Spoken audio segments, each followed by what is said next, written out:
Je vais revenir donc sur la question de l'année blanche. Éric Coquerel a parlé dans plusieurs de ses interventions de musée des horreurs. Je crois que l'année blanche fait partie des pires tableaux dans ce musée des horreurs annoncé par François Bayrou.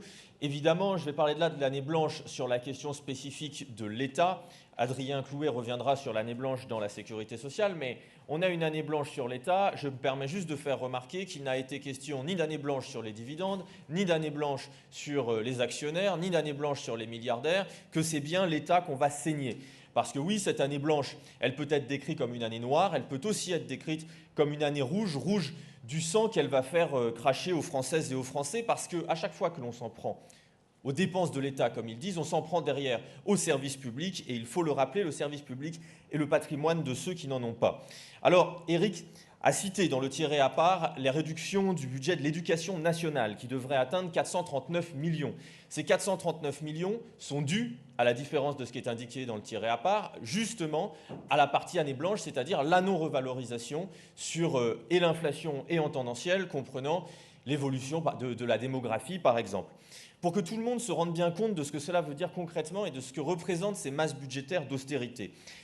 439 millions en moins dans l'éducation nationale, c'est l'équivalent de 7000 postes d'enseignants qui ne pourraient pas être financés l'année prochaine. Je rappelle que l'année dernière, il y a déjà eu des coupes dans l'enseignement puisque plus de 470 classes ont été fermées dans les écoles primaires à travers tout le pays. Autre exemple, Éric Coquerel a cité la mission cohésion des territoires.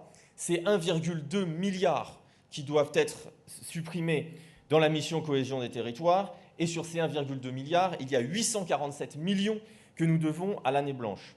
Oui, il y a les aides au logement à l'intérieur. Une coupe de 1,2 milliard, ça représente 400 à 500 000 personnes qui aujourd'hui bénéficient d'aides au logement, qui demain pourraient ne plus en bénéficier. 400 à 500 000 aides au logement supprimées, c'est ce que représente le montant de l'année blanche dans la mission cohésion des territoires, dans un monde où nous avons 12 millions de personnes qui ont des difficultés pour se loger. L'année blanche, l'année noire, l'année rouge, c'est aussi celle qui va toucher les plus précaires par l'impôt.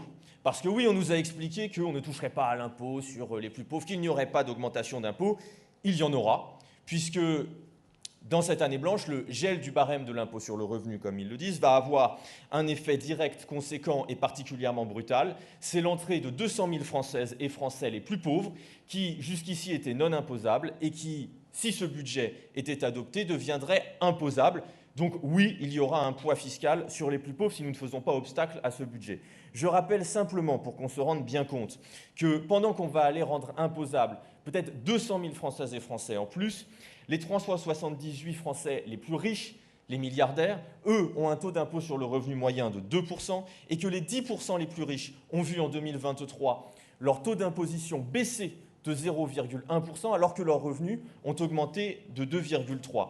Donc, on va faire payer aux plus riches, aux plus pauvres, y compris par l'impôt, les cadeaux faits aux plus riches. Je termine par les collectivités territoriales qui, elles aussi, vont subir cette année noire. Elles vont les subir parce que, notamment, leur dotation générale de fonctionnement ne sera pas revalorisée, contrairement à ce que M. Bayrou laissait sous-entendre, puisque dans le tiré à part, il est bien écrit que la reconduction de la principale dotation de l'État à destination des collectivités territoriales et de leurs groupements sera donc reconduite, c'est-à-dire sans un euro de plus. Les collectivités territoriales vont se voir frapper de 5,3 milliards d'euros d'économies.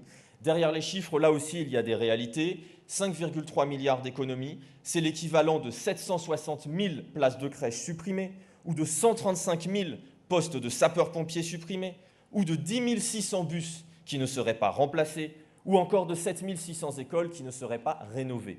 Pour vous dire à quel point, derrière les chiffres déjà impressionnants, il y a des réalités sociales absolument terribles.